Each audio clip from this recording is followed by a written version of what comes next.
Trauma ആണ്. നമുക്ക് ഇത് ഞങ്ങളിപ്പോ എക്സ്പ്ലെയിൻ ചെയ്താൽ നിങ്ങൾക്ക് മനസ്സിലാവുമെന്ന് അറിയില്ല. അതെ, എന്റെ അടുത്ത ചോദ്യം അതായിരുന്നു. പൊതുവെ പരക്കെ പറയുന്ന ഒരു കുറച്ച് കാര്യങ്ങളുണ്ട് ബിഗ് ബോസിനെ പറ്റി. ഇതൊന്ന് കോമൺ പീപ്പിളിന് അറിയാൻ ഇച്ചിരി താല്പര്യമുള്ള കുറച്ച് കാര്യങ്ങൾ. അല്ല, ആദ്യത്തെ കാര്യമാണ് ചേച്ചി, ബിഗ് ബോസിന്റെ ഉള്ളിൽ കയറി കഴിഞ്ഞാൽ ഇച്ചിരി ഇല്യൂമിനാലിറ്റി ഉണ്ടോ അവിടെ? നമ്മളൊരു വീട്ടിൽ തന്നെ നമുക്കറിയാത്ത കുറെ ആളുകളുടെ കൂടെ കഴിയാണ്. നമ്മൾ നാച്ചുറലി കുറെ പേരായിട്ട് നമ്മൾ അടുക്കുകയും ചെയ്യും. പക്ഷെ എപ്പോഴും ഒരു നെഗറ്റീവ് സംഭവം എപ്പോഴും ഉണ്ട്. അതാണ് പൊതുവെ പറയുന്നത്. അതായത് അവര് വരുന്ന ബ്രാൻഡ്സ് അല്ലേ നമ്മൾ കൂടുതൽ യൂസ് ചെയ്യുന്ന പേസ്റ്റ്, സോപ്പൊക്കെ, അതിലൊക്കെ ഇച്ചിരി പ്രശ്നമുണ്ടെന്നാണ് ആൾക്കാർ പറയുന്നത്. നമ്മൾ കോമൺലി യൂസ് ചെയ്യുന്ന സാധനങ്ങൾ തന്നെയാണ്. അപ്പൊ ഞാൻ യൂസ് ചെയ്തുകൊണ്ടിരുന്ന ബ്രാൻഡൊക്കെ തന്നെയാണ് അവിടെ യൂസ് ചെയ്യുന്നത്. അതിലൊന്നും ഒരു പ്രശ്നമില്ല. നമ്മളൊരു വീടിനകത്ത് അടഞ്ഞു കിടക്കുകയാണ്, നമ്മൾ വേറെ ഒന്നും പുറത്തേക്ക് പോകുന്നില്ല. സോ നമ്മൾ അവിടെ ഉണ്ടാകുന്ന കോൺവെർസേഷൻ നമ്മൾ അതിനകത്ത് തന്നെ ഒരു ലൂപ്പ്. ഇപ്പൊ റോൺസൺ എപ്പോഴും പറയും ഇതൊരു ലൂപ്പാണ്, ഇതിനകത്ത് നമുക്ക് മെമ്മറി കുറയുമെന്ന് പറഞ്ഞു. കുറച്ച് കഴിയുമ്പോൾ എനിക്കത് ഫീൽ ചെയ്തു തുടങ്ങി, പലർക്കും ഫീൽ ചെയ്തു. കാരണം വെച്ചാൽ ഞങ്ങൾ അതിനകത്ത് തന്നെ ചിന്തിക്കാൻ തുടങ്ങി. ഞാൻ ഡെയിലി സ്വപ്നം കാണുമായിരുന്നു. കാണുന്ന മൊത്തം അതിനകത്തുള്ള കണ്ടസ്റ്റൻസിനെ മാത്രം. ഞാൻ ഒരിക്കലും ഹസ്ബൻഡിനെ കണ്ടിട്ടില്ല, മോനെ കണ്ടിട്ടില്ല. അതിനകത്തുള്ള കണ്ടസ്റ്റൻസിനെ മാത്രമേ സ്വപ്നത്തിൽ വരുള്ളൂ. പിന്നെ ഞാൻ കണ്ട 2-3 സ്വപ്നങ്ങൾ അതുപോലെ സംഭവിക്കുകയും ചെയ്തു. അതെ, ഞാൻ എനിക്ക് സംഭവിക്കുന്നതായിട്ട് കണ്ടത് എന്റെ ഏതെങ്കിലും ഒരു അടുത്ത ഫ്രണ്ടിനായിരിക്കും സംഭവിച്ചിട്ടുണ്ടാവുക. ഞാൻ എലിമിനേറ്റ് ആയിട്ട് പോകുന്ന കണ്ടു, ഞാൻ ഇന്ന വഴി കൂടെ പോയെന്ന് കണ്ടു. അതേപോലെ സംഭവിച്ചിട്ടുണ്ട്. എന്തൊക്കെയോ ഉണ്ട് അതിന്റെ അകത്ത്. നമ്മൾ അതിനകത്ത് ചെല്ലുമ്പോ അങ്ങനെയാണ്. അത് ഒരു എനിക്കറിയില്ല, പവറിനെ കുറിച്ചും നമുക്ക് എക്സ്പ്ലെയിൻ ചെയ്യാൻ അറിയത്തില്ല. സോ ഉണ്ട് എന്തൊക്കെയോ എവിടെയൊക്കെയോ ചെയ്യുന്ന. ഞങ്ങളപ്പോ കഴിഞ്ഞ ദിവസം സാബു ചേട്ടനെ ഇന്റർവ്യൂ ചെയ്തിരുന്നേ. അപ്പൊ സാബു ചേട്ടൻ പറയുകയാണ്, ഏതോ ഒരു കണ്ടസ്റ്റന്റ് പുള്ളിക്കാരൻ്റെ അടുത്ത് വന്ന് പറഞ്ഞത്ര അതിൽ നിന്ന് തകിട് കിട്ടിയത്രേ. അത് ഞങ്ങൾ എന്നപ്പോഴും പറഞ്ഞു തകിടുണ്ടെന്ന്. അത് നോക്കിയപ്പോ എല്ലായിടത്തും തൂക്കിയിട്ടേക്കിട്ടുണ്ട്. അത് എനിക്കറിയത്തില്ല. അതിപ്പം ഓരോരുത്തരുടെ വിശ്വാസമാണ്. ഇപ്പൊ ഈ തകിട് എന്നൊക്കെ പറഞ്ഞാൽ അവരുടെ വിശ്വാസമായിരിക്കും. നോർത്ത് ഇന്ത്യയിലെല്ലാം നടക്കുന്നത്. അപ്പൊ അവർക്ക് ചിലപ്പം ഓരോ ബിൽഡിങ്സിനും ഈ എനർജിയുടെ ഇത് കീപ്പ് ചെയ്യാൻ വേണ്ടിയിട്ടൊക്കെ നമുക്കറിയത്തില്ല. പക്ഷെ ഞാൻ എന്തായാലും എല്ലാ ദിവസവും മുട്ടുമെന്ന് പ്രാർത്ഥിക്കുകയായിരുന്നു സേഫ് ആയിട്ട് പുറത്തൊക്കെ. അതുപോലെ അറിയാൻ എല്ലാവർക്കും കോമൺ ആയിട്ട് അറിയാൻ താല്പര്യമുള്ള ഒരു കാര്യമായിരുന്നു. അതായത് ഓഫ് കോഴ്സ് ഇതൊരു പേയ്മെന്റ് കിട്ടുമെന്ന് അറിയാം. ഇതെങ്ങനെയാണ്, വീക്കിലി ആണോ ഇതിന്റെ പേയ്മെന്റ് വരുന്നത്, അല്ലെങ്കിൽ ഡെയിലി ബേസിസിലാണോ ഇതിന്റെ പേയ്മെന്റ് പോയിക്കൊണ്ടിരുന്നത്? പറയാൻ പാടില്ല, ഇത് പറയണ്ട. എമൗണ്ട് ഞാൻ ചോദിക്കുന്നില്ല. അത് വീക്ക്ലി ബേസിസ് ആയിരുന്നോ അല്ലെങ്കിൽ ഡെയിലി ബേസിസ് ആണോ? അത് രണ്ടും ഓരോരുത്തർക്ക് അത് അവര് ചാനൽ ഫിക്സ് ചെയ്യുന്നതാണ്. അത് ഡിപെൻഡ്സ്. നമുക്ക് വേറൊരു കണ്ടസ്റ്റന്റിന്റെ പോലും അറിയത്തില്ല, സംസാരിക്കാൻ പറ്റത്തില്ല. ചേട്ടൻ എപ്പോഴെങ്കിലും ഓഫർ വന്നിരുന്നോ ബിഗ് ബോസിലേക്ക്? ഈ പറഞ്ഞ പോലെ നേരത്തെ അപ്പൂസ് പറഞ്ഞ പോലെ നിങ്ങൾ രണ്ടുപേരും കപ്പിൾ ആയിട്ടാണ് വരുന്നത് എന്നുള്ള റൂമർ ആ സമയത്ത് ഉണ്ടായിരുന്നു. രണ്ടുപേരും കപ്പിളായിട്ട് ഒറ്റ കണ്ടസ്റ്റന്റ് ആയിട്ടാണ് വരുന്നത്. നമ്മൾ ഒന്നിച്ചു പോരുന്ന എന്തായേനെ? ആദ്യത്തെ ആഴ്ച തന്നെ തിരിച്ചിങ്ങി വരായിരുന്നു. ചേട്ടൻ ഓഫർ ഉണ്ടായിരുന്നോ? ഇല്ല, ഓഫർ ഒന്നുമില്ല. എനിക്ക് വിളിച്ചില്ല. ഞങ്ങളുടെ എന്താ പറയാ, ഞങ്ങക്ക് കഴിഞ്ഞ വർഷമാണ് ഞങ്ങൾ ഇങ്ങനെ ഒരു സംഗതിയെ ചിന്തിച്ചിട്ടുണ്ടായിരുന്നില്ല.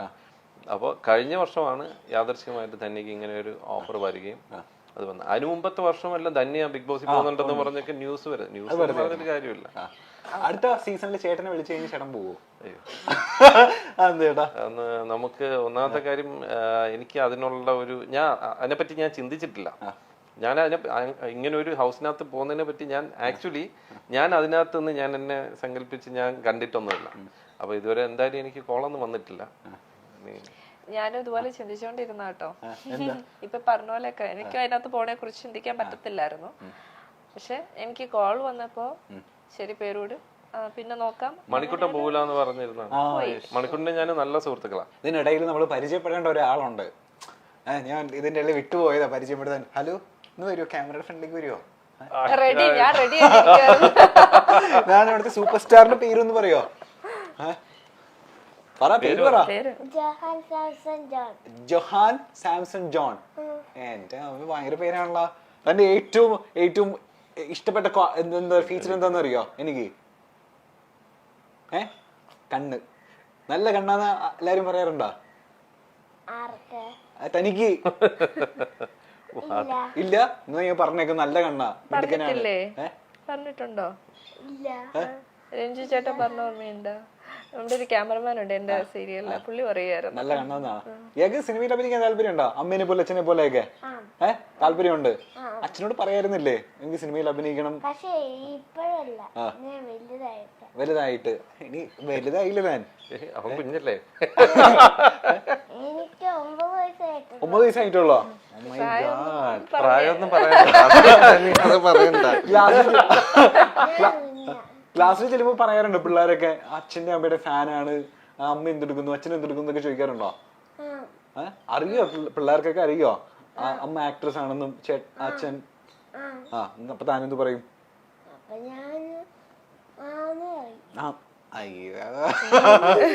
ഇവൻ ഡാൻസ് കളിക്കോ?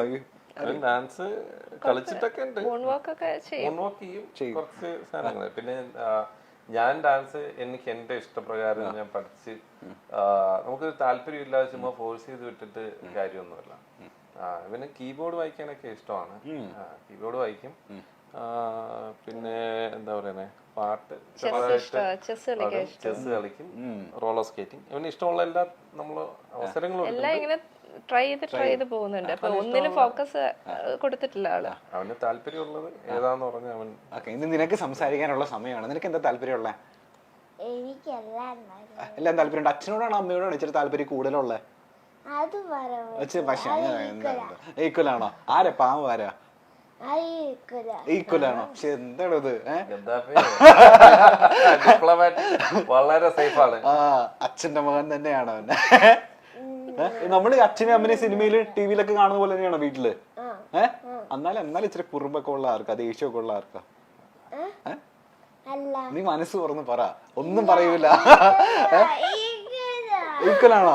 രണ്ടുപേരും പാവമാണോ? ഈക്വൽ ആണോ? ആരെയും തള്ളി പറയില്ല. ഓക്കെ. അപ്പൊ പാട്ടുകാരനാവൂന്നൊക്കെയാണ് ഇവര് പറയുന്നത്.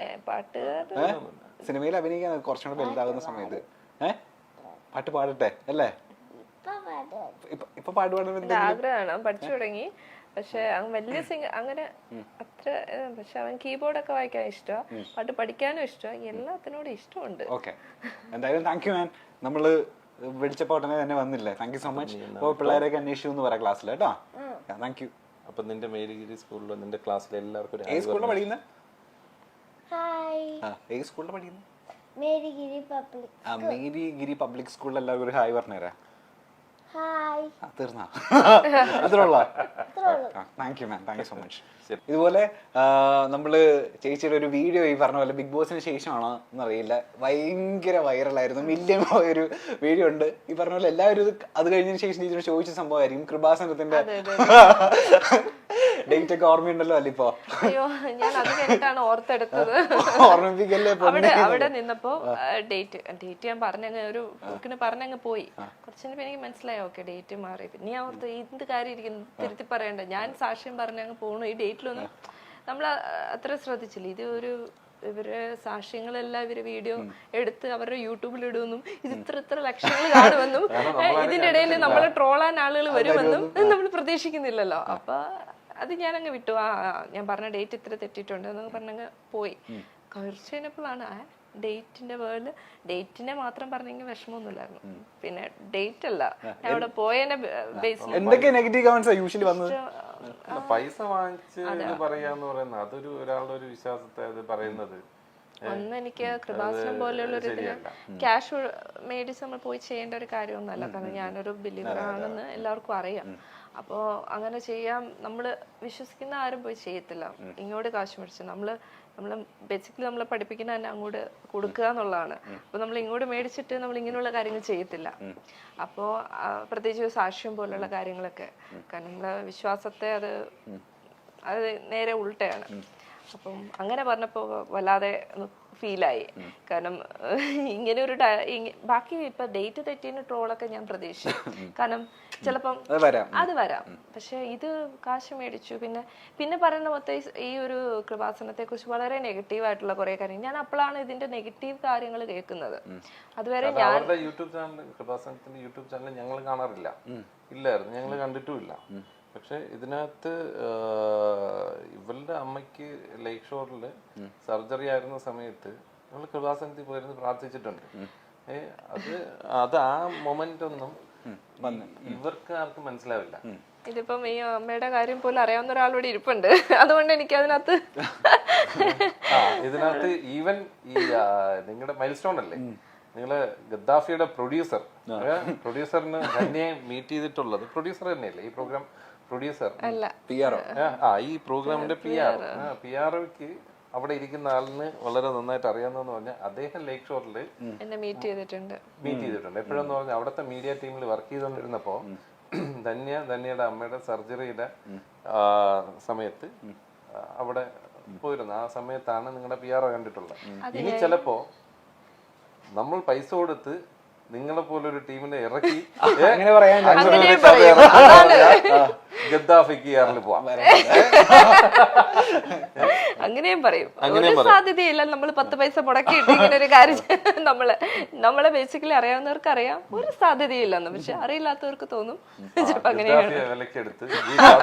മനഃപൂർവ്വം ഇന്റർവ്യൂ എടുപ്പിച്ച് ഇങ്ങനെ വന്നപ്പോ ഗദ്ദാഫിയുടെ PR വന്ന് എനിക്ക് തന്നെ ചേച്ചി അറിയാം, നേരത്തെ എവിടെ വെച്ച് ലേക്ക് ഷോറിൽ വെച്ച് കണ്ടിട്ടുണ്ടെന്ന് പറഞ്ഞു. അപ്പോഴാണ് ആ കഥ ഞാൻ പറയുന്നത്. പിന്നെ പലരും ഞങ്ങളുടെ ഒരു യൂട്യൂബിലെടുത്ത് ഞങ്ങൾ അതിന്റെ ഒരു റിപ്ലൈ ഒക്കെ കൊടുത്തു. അത് സംഭവിച്ച കാര്യമാണ് എന്നൊക്കെ പറഞ്ഞ് റിപ്ലൈ കൊടുത്തു. പക്ഷെ അപ്പോൾ നമ്മൾ അതിന്റെ വർഷം പറഞ്ഞില്ല. 2020 അമ്മയുടെ ഈ ശരിക്കും അമ്മയുടെ ഒരു ആവശ്യമായിട്ട് പോയതല്ല. ഞാൻ അവിടെ പോയി ഉടമ്പടി എടുക്കുക എന്ന് പറയും. നമ്മൾ അവിടെ പോയിട്ട് നമ്മുടെ ആവശ്യങ്ങൾ വെച്ചിട്ട്, ഞങ്ങളെ ബേസിക് പേഴ്സണൽ കാര്യങ്ങൾ വെച്ചിട്ട് ഞാൻ പ്രാർത്ഥിച്ചു. മെയിനായിട്ട് എനിക്ക് 2-3 ആവശ്യങ്ങളുണ്ടായിരുന്നു. അതിലൊരു ആവശ്യം ഞാൻ പറഞ്ഞ കാര്യം, ബ്രദറിന്റെ മാരേജും ഒക്കെ പറഞ്ഞു. അപ്പോൾ ഈ ഫസ്റ്റ് പ്രയോറിറ്റി അതായിരുന്നു. അപ്പം അത് വെച്ച് പ്രാർത്ഥിക്കാൻ പോയപ്പോഴാണ് അമ്മയുടെ ഈ അസുഖമൊക്കെ വരുന്നത്. പക്ഷെ അപ്പോഴാണ് കണ്ടുപിടിക്കണേ ഇത് പോയി ചെയ്യുന്ന സമയത്താണ്. അപ്പം എനിക്ക് അവിടെ പോയി പ്രാർത്ഥിക്കണം, മൺഡേസിൽ പോയി അവിടെ പ്രാർത്ഥിക്കണം. ആ സമയത്താണ് നമ്മുടെ ഓപ്പറേഷൻ, മൺഡേ ആണ് ഓപ്പറേഷൻ വെച്ചത്. അപ്പോൾ ഞാൻ അവരുടെ ഉടമ്പടി അനുസരിച്ച് നമ്മൾ പോയി പ്രാർത്ഥിക്കുന്നവരാണെങ്കിൽ എല്ലാ മൺഡേസും പോകണമെന്നാണ്. അത് മന്ത്ലി ഉള്ള ഫസ്റ്റ് മൺഡേയോ അങ്ങനെ. ഞാനിപ്പോ ഓർക്കണേ 2 വർഷം മുമ്പ് ഈ ഓർമ്മക്കുറവ്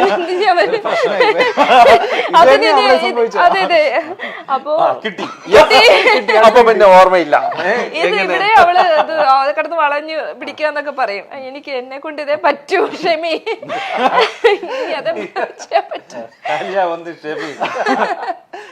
അപ്പം ആ സമയത്ത് മൺഡേ ഓപ്പറേഷൻ ടൈമിന് മമ്മിനെ കയറ്റുന്ന സമയത്ത് എനിക്ക് അറിയാലോ, ലേക്ക് ഷോറിൽ നിന്ന് ചേർത്തല കഴിഞ്ഞിട്ട് ആലപ്പുഴയ്ക്ക് ഇടയിലാണ് ഈ കൃപാസനം വരുന്നത്. കുറച്ച് ഡിസ്റ്റൻസ് ഉണ്ട്, ഇങ്ങനെ പോയി വരാമെന്ന്.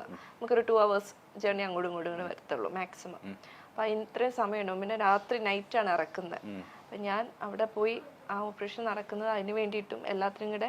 എൻ്റെ അവസ്ഥ എന്ന് പറഞ്ഞാൽ അത് എല്ലാവരും എങ്ങനെയൊക്കെ കടന്നു പോയിട്ടുള്ള എല്ലാവർക്കും മനസ്സിലാവും. നമ്മളും ഉള്ളുരുക്കി പ്രാർത്ഥിക്കാൻ പോവില്ലേ, ഇവിടെ നിന്ന് ഞാൻ എനിക്ക് അറിഞ്ഞൂടെ എത്ര ബക്കറ്റ് കണ്ണീരെടുക്കാൻ പറ്റും. ഞാൻ അങ്ങനെ നിന്ന് പ്രാർത്ഥിച്ച ഒരാളാണ്. അപ്പൊ നമ്മൾ ഒരിക്കലും ക്രൂഷ്യൽ അവസ്ഥ ഞാൻ എൻ്റെ കണ്ണുകൊണ്ട് ഈ ഫാമിലിയിൽ കണ്ടുവന്ന നമ്മുടെ ഫാമിലിയിൽ വരുന്നത് വരെ ഈ ക്യാൻസർ എന്ന് പറയുന്നത് ആർക്കോ വരുന്ന ഒരു രോഗം എന്നുള്ളത് മാത്രമേ ഉള്ളൂ. നമ്മുടെ കുടുംബത്തിൽ ഒരാൾക്ക് വന്നു എന്ന് പറയുമ്പോൾ ഉള്ള ഒരു മൊമെന്റ് ഉണ്ടല്ലോ, അത് ഭീകരമാണ്.